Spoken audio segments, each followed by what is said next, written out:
Irmãos, ressurreição. Mateus capítulo 28, abra sua Bíblia. Nós vamos em alguns momentos, do versículo 1 ao 10, nós vamos relembrar esse fato extraordinário que foi a ressurreição. Hoje pela manhã eu perguntava para os irmãos que aqui estavam se alguém já tinha visto alguém ressurreto. Alguém já viu alguém ressurreto aí, que voltou a viver? Tinha um irmão aqui no auditório hoje pela manhã, irmão de Antonina, da primeira de Antonina, que ele já passou por isso. Alguém já viu, assistiu na televisão, os socorristas fazerem aquela massagem cardíaca em cima de alguém que está ali apagado? Esse já viram ou não? Eu já vi, né? Sabe como se chama aquilo? Aquele ato? Ressurreição. A pessoa está indo para a eternidade.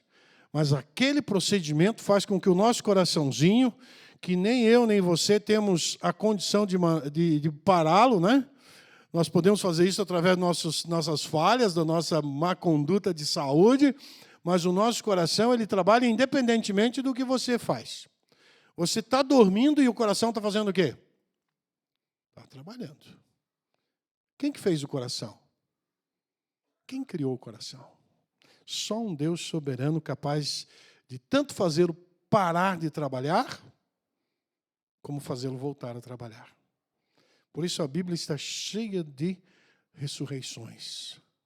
Pessoas que já estavam se decompondo, mas que foram agraciadas pelo poder de Deus e voltaram à vida. E aqui vai narrar a história do que ressuscitou primeiro para ser o primeiro, as primícias da ressurreição, como diz lá em Corinto, como o irmão mesmo citou, Jesus é o primeiro ressurreto permanente. É o que voltou à vida, mas que jamais morrerá. Que um dia eu e você também viveremos isso. Uns para viver a eternidade na presença do Senhor, mas outros, infelizmente, voltarão à vida para viver a eternidade afastado de Deus. A Bíblia não engana, não passa pano por cima disso, é uma realidade. Ou nós estamos salvos em Cristo Jesus, nós estamos perdidos sem Cristo Jesus, né? Mas a primeira ressurreição acontece aqui, é narrado por Mateus, Marcos e Lucas e João. E capítulo 28 de Mateus traz esse relato. Diz assim: no findado sábado, ao entrar o primeiro dia da semana, Maria Madalena e outra Maria foram ver o sepulcro. Eis que houve um grande terremoto, porque um anjo do Senhor desceu do céu, chegou-se, removeu a pedra e assentou-se sobre ela. E seu aspecto era como um relâmpago, e a sua veste alvo como a neve. E os guardas tremeram, espavoridos, ficaram como se estivessem mortos. Olha aí, mortos, como se estivessem mortos. Mas o anjo, dirigindo-se às mulheres, disse: não temais, porque sei que buscais Jesus, que foi crucificado. Versículo 6 do capítulo 28. Ele não está aqui, ressuscitou, glória a Deus. Como tinha dito, vinde ver onde ele jazia. E depois depressa, dizeis aos seus discípulos que ele ressuscitou dos mortos e vai adiante de vós para a Galileia, e ali o vereis. E como vos digo, e retirando-se elas apressadamente do sepulcro, tomadas de medo e de grande alegria, correram a anunciá-lo aos discípulos. E eis que Jesus vem ao encontro delas e disse: salve! E elas, aproximando-se, abraçaram-lhe os pés e o adoraram. Então Jesus lhes disse: não temais, ide avisar meus irmãos que se dirijam a Galileia e lá me verão. Amém, irmãos? Irmãos, eu fico pensando onde estavam os discípulos de Jesus. Quantos eram mesmo? Eram 12, tirou Judas, ficou 11. Cadê esses homens, né? Quem foi lá no sepulcro? As mulheres. Que coisa maravilhosa. As mulheres aqui da igreja e vocês que estão aqui, com certeza costumam ir nos cemitérios, né? Vão ou não vão? Não? Já notou que a gente não tem o hábito de ir lá, a não sei quando a gente é convocado? Há poucos dias, né, eu vi alguém conversando que encontrou um amigo saindo da farmácia e olhou para o seu amigo e disse: cara, quanto tempo, como vai? Aquele papo de amigo antigo, né? E aí aquele que o encontrou saindo da farmácia olhou para ele e disse: você não está bem? Você está com um problema de saúde? Ele falou: não, por quê? Eu vi você saindo aí da farmácia. Ele olhou para ele e disse: se eu estivesse saindo do cemitério, estava morto? Muitas vezes nós deduzimos, né? E o cemitério não é um ambiente que a gente vai... temos uma data do ano muito, muito expressiva em que as pessoas vão e fazem muitos rituais. Mas o cemitério não é lugar comum para se ir. Os discípulos, é bem verdade que no princípio da história, faziam cultos nos cemitérios. A Bíblia relata que tinham endemoniado no cemitério. Nós sabemos que em São Paulo, e capitais de grande expressão, naqueles ambientes de sepulcro, há pessoas morando lá dentro. Havia uma senhora, há pouco tempo atrás, que virou reportagem sobre isso, de que ela morava ali. Porque eu vou dizer para vocês, o lugar que menos tem perigo é um cemitério. As pessoas que estão ali estão completamente inertes.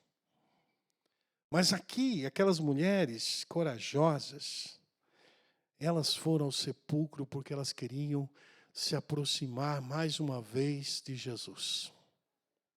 Você teria coragem de fazer algo assim extraordinário para se aproximar de Jesus? Há outro relato na palavra do Senhor que diz que elas iam pelo caminho preocupadas como fariam para colocar as especiarias, porque a pedra do sepulcro era grande, fechada. Nós sabemos que ainda hoje há em Israel, quem vai para lá, eu não tive a oportunidade ainda de conhecer, mas há 2 sepulcros, né, o do jardim e o outro sepulcro, onde não se sabe ao certo qual dos 2 foi de Jesus, e glória a Deus por isso, porque se houvesse a plena convicção de qual era, haveria uma espécie de idolatria pelaquele espaço, e uma busca por estar ali. Aquelas mulheres, então, quando chegam, versículo 2 já diz que houve um grande terremoto, porque um anjo do Senhor desceu do céu. Chegou-se, removeu a pedra e assentou-se sobre ela. Agora eu pergunto para você, Jesus precisava tirar aquela pedra para sair de lá? Não. Aquela pedra foi tirada para que elas tivessem certeza de que o túmulo estava vazio. Da mesma forma que para Deus o passar do sangue nos umbrais lá da passagem do anjo da Páscoa não era necessário para ele saber qual era o dos seus, mas foi preciso passar o sangue para identificar.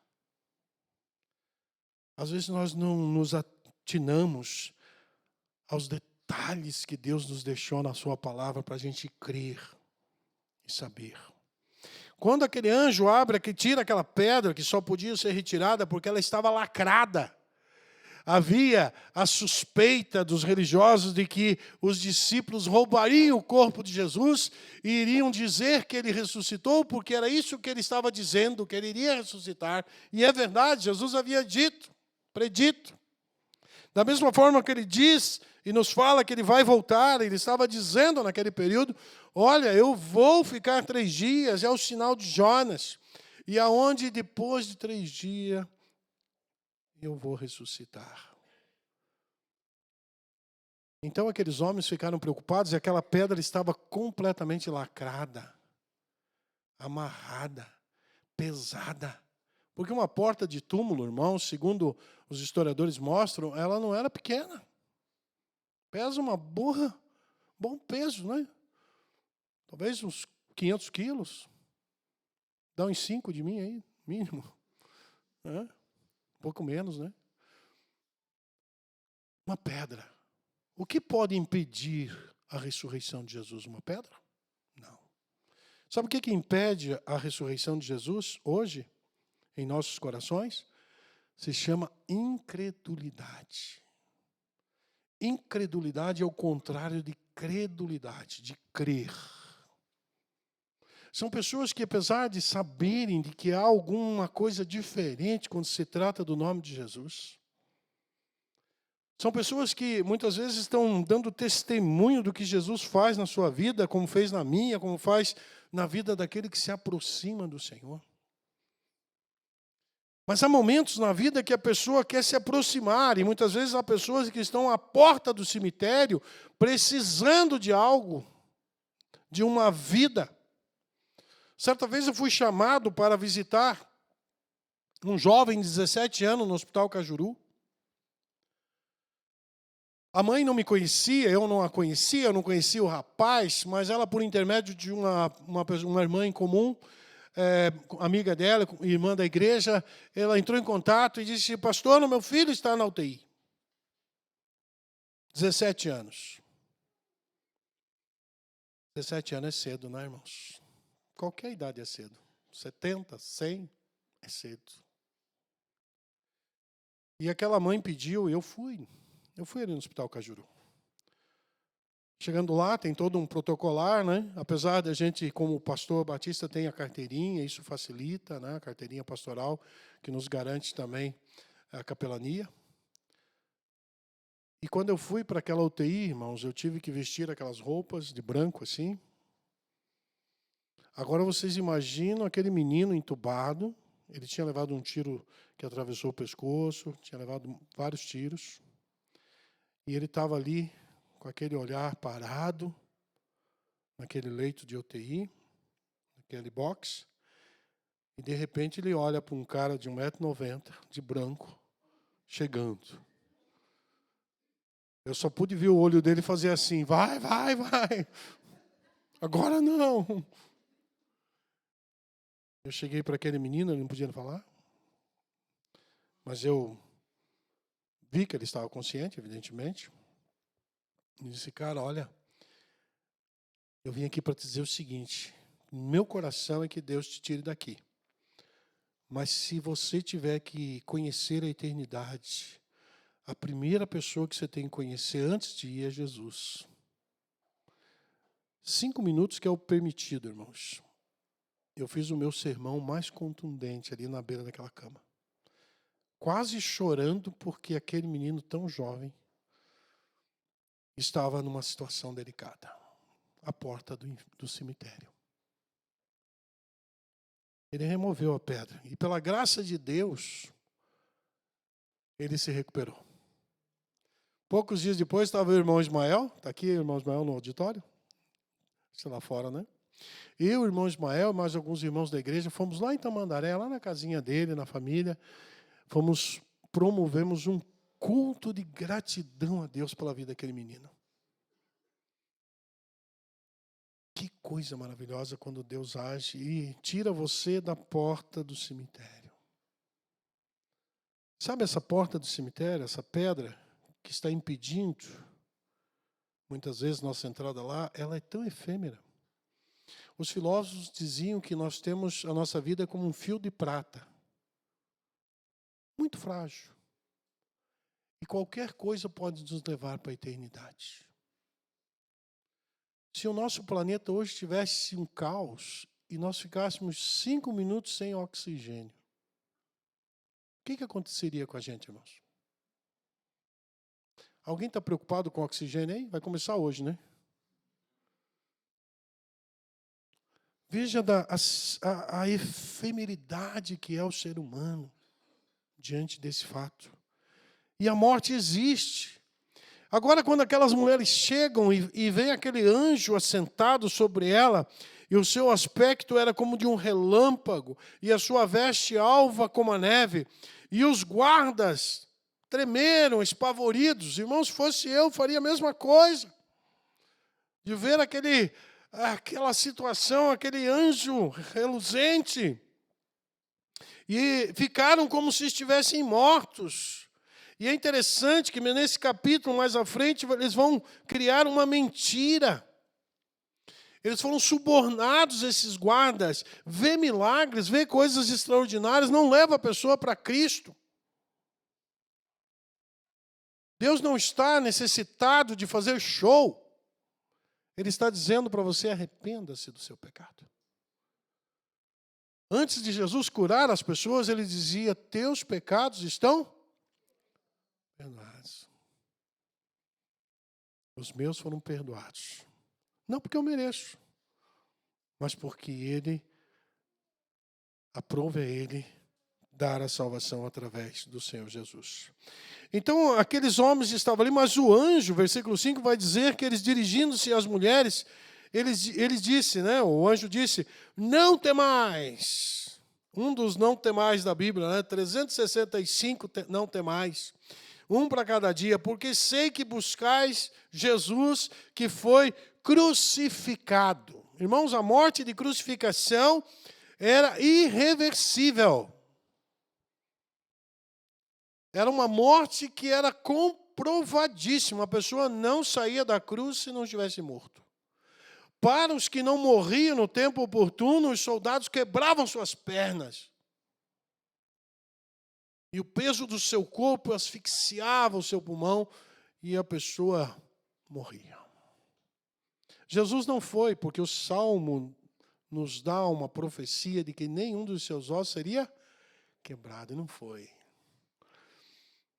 E naquele momento, então, aqueles homens que estavam ali atordoados e aquelas mulheres ouvindo essa palavra, elas ouvem dele.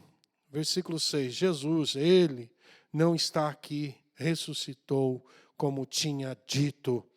Vinde ver onde ele jazia. Se a pedra estivesse ali, elas poderiam entrar? Não.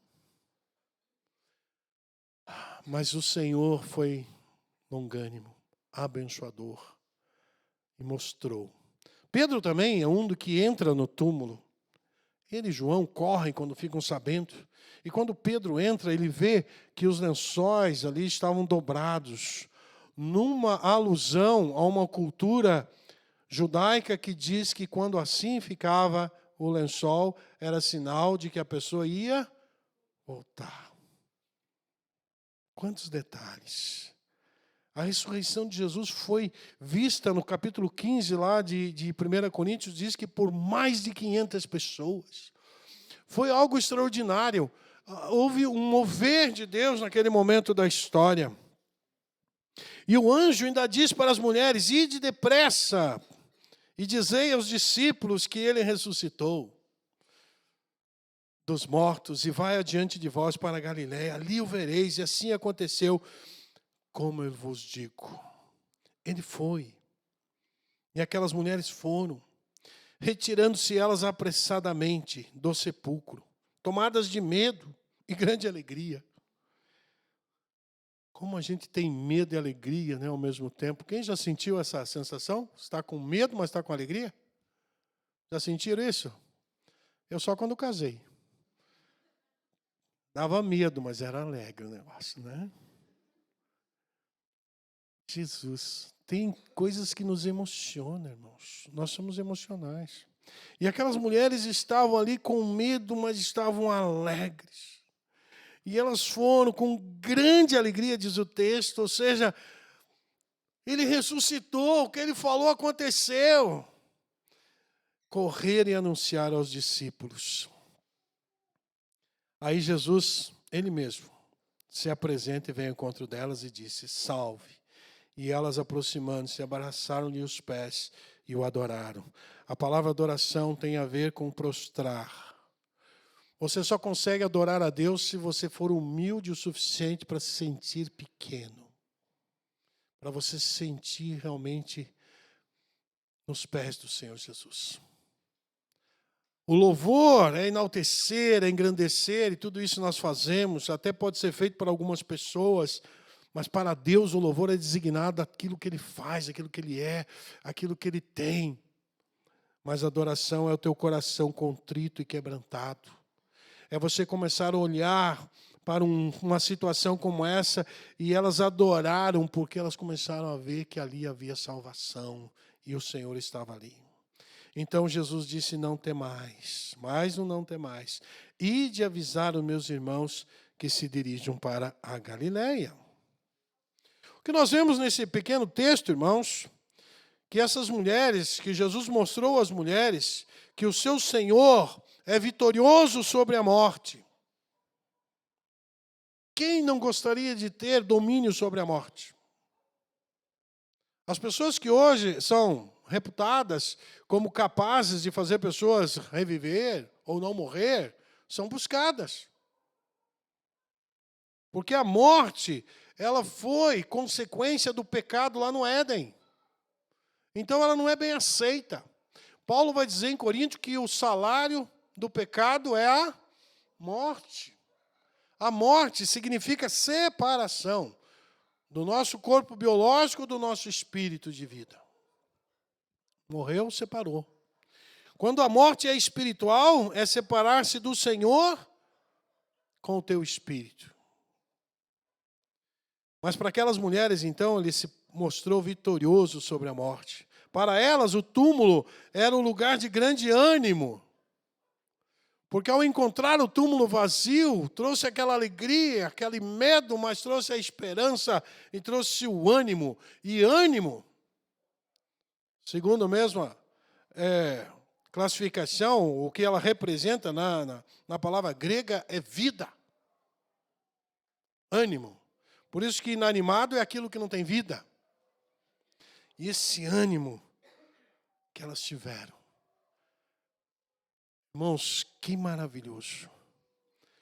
Também era um lugar de profecia cumprida. Lá no Salmo 16, versículo 10, nos diz que Jesus, a expressão do salmista é de que haveria a ressurreição, que o túmulo não iria segurar aquele a quem Deus determina. E quem salvou, e quem trouxe de volta, e quem reviveu ao Senhor Jesus da morte daquele túmulo, é o próprio Deus. Nós encontramos isso em Atos, capítulo 2, versículo 24, que diz: porém Deus o ressuscitou, livrando-o da agonia da morte, porque não era possível que fosse retido por ela. Então, aquelas mulheres sabiam que também era o lugar de profecia cumprida. Só Deus pode ressuscitar, irmãos. O túmulo vazio manifestava a vitória sobre os inimigos de Deus. Quando nós olhamos e lembramos que o túmulo está vazio, nós temos consciência de que os nossos inimigos, de que aqueles que afrontam a Deus, irão sucumbir. Porque o interesse deles de manter o nosso Deus morto é um tempo perdido para eles. Deus não está morto. Por isso, o túmulo vazio manifesta vitória sobre os inimigos de Deus. Foi um lugar de revelação da onipotência de Deus. Algo maravilhoso. O único Deus capaz de manter a vida, de transformar a vida, é o nosso Deus. A onipotência, poder que só emana do nosso Deus. Por isso, eu e você também vamos ressuscitar um dia. Toda a humanidade vai. A palavra de Deus nos diz que os mares darão seus mortos. Você faz ideia de quantas pessoas estão hoje sepultadas nos mares? Não há ainda uma estatística. Mas quantas pessoas? No passado, o sepultamento dos navios eram feitos no mar. Não tinha como guardar a pessoa. Quando afundava navios, como aconteceu com o Titanic, né? Quantas pessoas morreram ali? Antes disso, na Primeira Guerra Mundial, um navio russo teve não sei quantas mil pessoas que invadiram na tentativa de fugir de um ambiente de guerra. Todo aquele navio afundou e as pessoas nunca mais foram encontradas. Se não me engano, tinha mais de 6.000 pessoas. Os mares estão cheios. Os cemitérios. Eclesiastes diz que o túmulo não se cansa. Todos os dias. Pessoas morrem. Há quem nasça, né? Mas vai chegar um dia que todos terão que ressuscitar pela onipotência de Deus e prestar conta da sua vida. O que tiver com o sangue do Cordeiro estará convidado para fazer parte das bodas do Cordeiro. Oh, que coisa boa, né, irmãos? Tem uma coisa difícil. É você chegar, muitas vezes, uma viagem, querer pegar um ônibus. Quando você chega lá, perdeu o bilhete. Perdeu o bilhete. O que você faz? Pouco tempo atrás, levei um senhor ali na rodoviária e ele perdeu o bilhete. E ele chegou lá no guichê e disse, olha, eu comprei a passagem. Comprou mesmo. Só que eu perdi, eu quero entrar no ônibus. Me dá uma segunda via aí. O rapaz do guichê disse, só que se o senhor for fazer um boletim de ocorrência. Pronto, aí começou a briga. E eu fiquei só de lado, né? Porque aquele senhorzinho ficou nervoso. Você está desconfiando que eu comprei essa passagem? Irmãos, a passagem fazia diferença. Era só entrar no ônibus, não. O motorista ia checar e entrar. Ele ficou revoltado. Aí ele saiu comigo, o carro estava parado ali na rodoviária, uma pessoa bem, tinha uns 70 e poucos anos.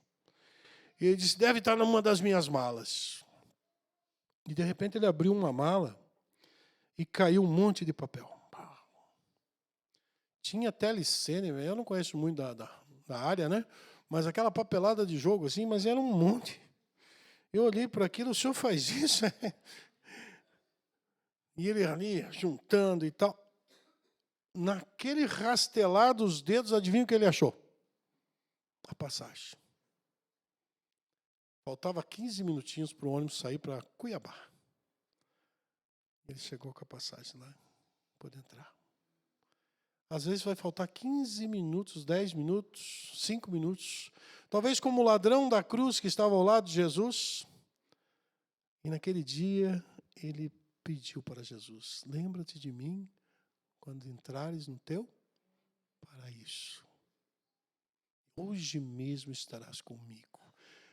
O ladrão da cruz não conseguiu ser um irmão batista, não conseguiu se batizar, ele não conseguiu fazer oferta, ele não conseguiu fazer muita coisa. Uma coisa ele fez, ele testemunhou, porque está registrado na palavra do Senhor. Não importa quanto tempo você tem de crente, quanto tempo você vive na presença do Senhor, mas aquele dia não pode chegar sem o selo do Espírito Santo no teu coração. Por isso a onipotência de Deus fará isso. O túmulo vazio também nos coloca diante de fatos consumados. Jesus na cruz do Calvário, a última palavra dele foi, está consumado. Tetelestai. Fechou. Concluiu. Foi tudo pago. A palavra significava a dívida foi paga. Qual dívida? A minha e a tua, referente ao pecado. Por isso que Jesus é o Rei dos Reis, Senhor dos Senhores, o Deus Todo-Poderoso, o único que prometeu vida para os seus. Os demais deuses não conseguem fazer isso. Talvez ofereçam uma nova vida numa reencarnação, talvez ofereçam muitas coisas, mas o único que nos garante a vida eterna do lado do nosso Deus é o Senhor Jesus. Amém? Então Jesus tornou-se o fiador superior da aliança. Isso está lá em Hebreus 7, 22. Ver se eu acho aqui para ler para os irmãos, 7, 22. Que diz assim, por isso mesmo, Jesus se tornou fiador de superior aliança. Hebreus 7, 22. O livro de Hebreus enaltece Jesus do primeiro capítulo ao último, ao 13º, aonde ele é superior aos anjos, aonde ele é superior aos grandes homens da fé, aonde ele é superior a todas as coisas. Jesus é o Deus Todo-Poderoso. Isso mesmo, Jesus se tornou fiador. O que é um fiador, irmãos? Você já foi fiador de alguém? Sabe que lá em Provérbios diz que a gente não pode ser fiador do estranho. Eu geralmente, quando alguém vem pedir para ser fiador, eu olho para a pessoa, você é meio estranho. Né? O que é ser fiador? assumir a dívida. Mas se você não tem como assumir, não assuma. Se o dinheiro que você vai emprestar à pessoa é da água, do gás, que seja, não é mais teu. Tem um destino. Ser fiador. Jesus foi fiador porque ele podia pagar. Se um dia você for fiador de alguém, olha para o teu bolso, para a tua economia e diz assim, se a pessoa não honrar, eu pago. Mas não vai cobrar depois. Incrível, né? Mas a palavra de Deus nos diz isso. Que quando nós demos um dinheiro para alguém, nós não devemos ir cobrar. Se a pessoa voltar e devolver, você louva a Deus também. Mas você deve fazer isso com a consciência de que nesse mundo pode isso acontecer. Então ele se tornou então o nosso fiador. A nossa salvação está assegurada. Ele vai falar isso em Romanos 4:25, o qual foi entregue por causa das nossas transgressões e ressuscitou para a nossa justificação. Ou seja, você é justificado. Você é um criminoso no sentido de ser pecador, que foi justificado. O teu pecado existe, você deve, mas você foi justificado. Você não vai pagar pelo que deve, porque você aceitou essa aliança com Deus. Sabe que nós somos pecadores? Quem aí é pecador, levanta a mão, por favor. Tem alguns que não são. Pecaram nesse sentido. Se você faz 3 pecados por dia, o que é 3 pecadinhos, né? É difícil? Não é difícil. Não é difícil. Basta você falar para a esposa lá, nossa, está tão bom esse arroz queimado ali, né? Já pecou, mentiu. 3 por dia, quanto que dá por mês? 90. Num mês, se você pecar 3 vezes por dia, você já pecou 90 vezes. Olha a tua conta, como é que está. Agora você multiplica o 90 por 12. 1080. Isso se você for controlado. Não, vezes a idade, nem vou pedir, que daí vai dar uma variação aqui tremenda, né? Você sabe o peso do perdão que Jesus fez por você, meu querido? Você não sabe. Nem eu sei, ninguém sabe. Só sei que eu sou um pecador e Ele me perdoou. A dívida era tão grande que já não tinha mais cálculo. E eu me sinto como aquele publicano que diante de um fariseu, cheio de sua religiosidade, da sua ida na igreja, das suas ofertas, que isso não é pecado, pode ser feito, mas não pode ser uma condicional para nos dizer que nós somos melhores, de jeito nenhum. Aquele fariseu batia no seu peito orgulhoso, ainda comparava-se com aquele homem, dizendo que ele era superior. Mas ele bateu no peito e dizia assim, Senhor, tem misericórdia de mim. Que oração, hein? Ele reconheceu que se Deus não tivesse misericórdia, ele estava perdido. É assim que nós temos que ser, irmãos. Então reconheça isso. Nossa salvação está assegurada através da ressurreição de Jesus. Deus aceitou a obra de Cristo. Efésios 1, 6, 7, 14 vai nos dizer isso.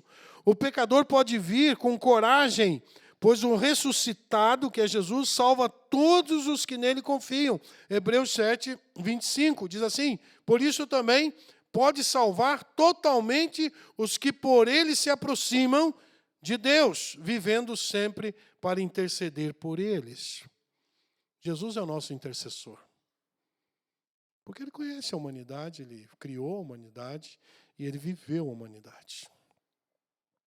Por isso nós podemos confiar. Nós podemos também entender que aqueles que duvidam podem entrar no túmulo vazio e certificar-se de que ele vive. Você pode fazer essa experiência. Imagine você encontrar um túmulo de alguém que ali está e você imaginar que é Jesus. Qual seria a esperança? Mas o fato do túmulo estar vazio representa, assegura, nos garante que Deus ressuscitou o Senhor Jesus para que Ele pudesse ser o nosso Senhor e Salvador por completo. e também ser a primícia, o primeiro a ressuscitar. E depois nós, que estivermos vivos, se Ele voltar hoje, você, salvo em Cristo Jesus, será transformado.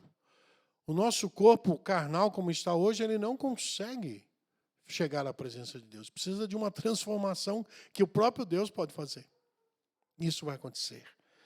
Mas primeiro, aqueles que irão ressuscitar para receber aquilo que Deus tem preparado para os salvos.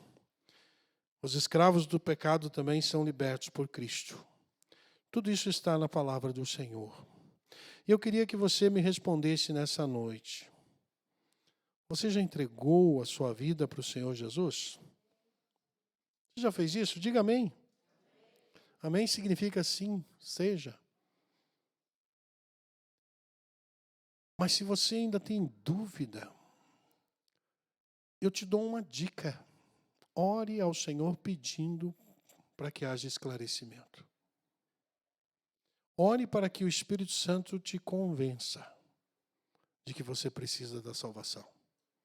Porque às vezes nós pensamos, eu faço boas obras, eu ajudo as pessoas, eu não mato, eu não roubo. Isso é obra e ela não serve para a salvação. Isso é bom, deve ser feito. Mas nós precisamos reconhecer que nós somos pecadores. E arrependimento, queridos, é quando você deixa de ir para o lado errado e volta para o lado certo. Quando você sente remorso, você sente que está errado, mas você continua no remorso. Toda vez que você falhar, você vai ter remorso. Mas o arrependido, ele começa a se afastar daquilo que está errado diante da palavra do Senhor. E a primeira coisa que nós precisamos ter para ter arrependimento é a ação de Deus na nossa vida. Não é o pastor, não é a igreja, não é ninguém. É o Espírito Santo que pode nos convencer do pecado, da justiça e do juízo. Do pecado, daquilo que nós falhamos. A justiça, Deus é justo. Deus não vai deixar de cumprir a sua palavra. Ele não vai passar pano quente no dia do juízo. Ele não vai dizer, não, tudo bem, eu sou amor, pode subir todo mundo. Não vai ser assim. Infelizmente, para aqueles que pensam assim, vão enfrentar algo totalmente horrível e terrível. E é um juízo. E outra coisa, nosso Deus é onisciente. Ele sabe, mesmo que você apenas tenha formulado no teu pensamento, ele já sabe. O inimigo não sabe. O inimigo é criação, não sabe. Ele só imagina o que você é capaz pelas tuas atitudes. E ele, quando descobre qual que é o teu calcanhar de Aquiles, né, a tua fragilidade, ele vai começar a te trazer para perto do tombo, para denegrir muitas vezes o nome do Senhor. Por isso você, crente, tem que ficar em pé, fugir da aparência do mal, testemunhar do grande amor. E a minha palavra, eu gostaria que você que é crente em Cristo Jesus orasse agora, lembrando de alguém que você conhece, seja amigo do trabalho, da escola, de casa, parente. Eu sei que você vai lembrar de alguém que ainda não entregou a vida para Cristo, que ainda está sob o domínio de vícios, que está sob o domínio de atuações ruins. Comece a orar por essa pessoa. Primeira coisa, comece a orar. Porque Jó, quando ele orou por aqueles seus amigos que estavam ali, de certa forma, o acusando, foi quando Deus virou o cativeiro dele. A oração pelo próximo é a demonstração de que nós amamos a Deus e amamos o próximo. Comece a orar por essa pessoa. E se é você que tem alguma dificuldade de entender e compreender a salvação, Deus não rejeita a oração. Ele vai te ouvir. Feche seus olhos.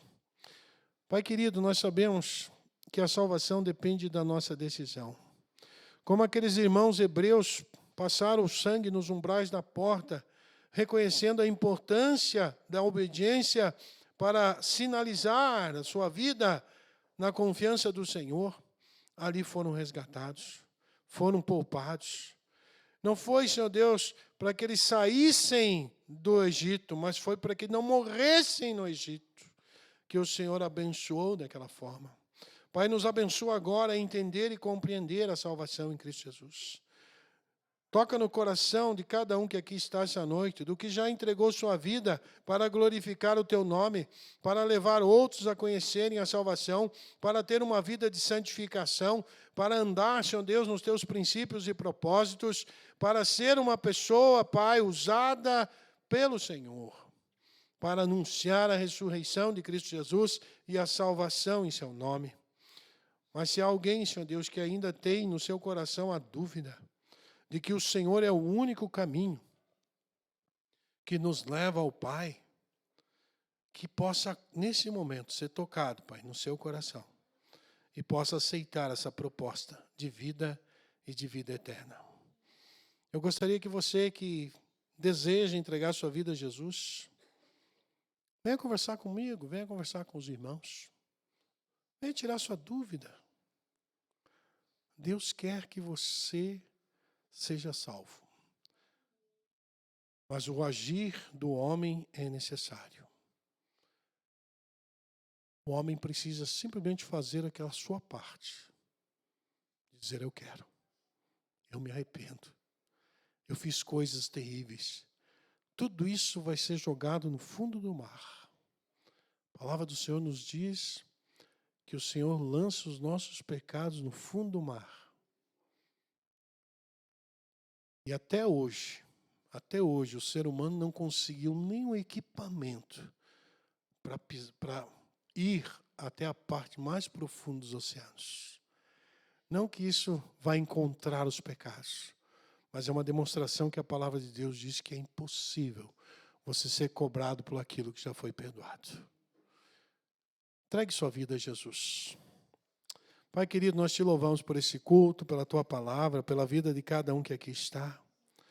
Pai, que haja comoção em nosso coração em fazer a tua vontade.